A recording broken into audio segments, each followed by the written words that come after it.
જય ગૌ માતા। મારું નામ ચૌહાણ મંજુલાબેન રમેશભાઈ છે। ગામ પહાડ છે, તાલુકો સિંગવડ છે, જિલ્લો દાહોદ છે।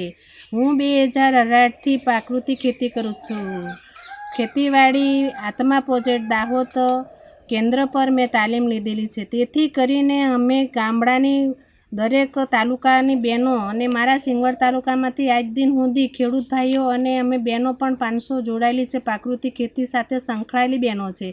પ્રાકૃતિક ખેતી કેમ કરવી પડે છે? આપણા જે નવા રોગો પેદા થાય છે એના માટે કરીને રાસાયણિક ખાતરો બંધ કરો અને પ્રાકૃતિક ખેતી કરો। જીવામૃત, બીજામૃત, ઘનજીવામૃત, આચ્છાદન, વાવસા, મિશ્ર પાકથી ખેતી કરો છો કરીએ અને કરવું પડશે। આ ખેતી કરીશું તો આપણો બચાવ થશે, નહીં તો આપણા બાળકોને ઘણું નુકસાન થશે। આપણા ઢોર પશુને દૂધ ખાઈએ છીએ, એમાં પણ આપણે ચારા સાથે ઘાસ નાખીએ છીએ, એ પણ આપણે ઝેર નાખીએ છીએ, આપણા બાળકને ઝેર ખવડાવીએ છીએ। તેથી કરીને આપણે પ્રાકૃતિક ખેતી કરવું જ પડશે। હું દરેક ખેડૂતોને હાથ જોડીને કહું છું કે પ્રાકૃતિક ખેતી તરફ વળવું પડશે અને નમ્ર વિનંતી કરું છું કે પ્રાકૃતિક ખેડૂત દાહોદ જિલ્લાના ખેડૂત દરેક કરે એવી હું આશા રાખું છું। જય ગૌ માતા।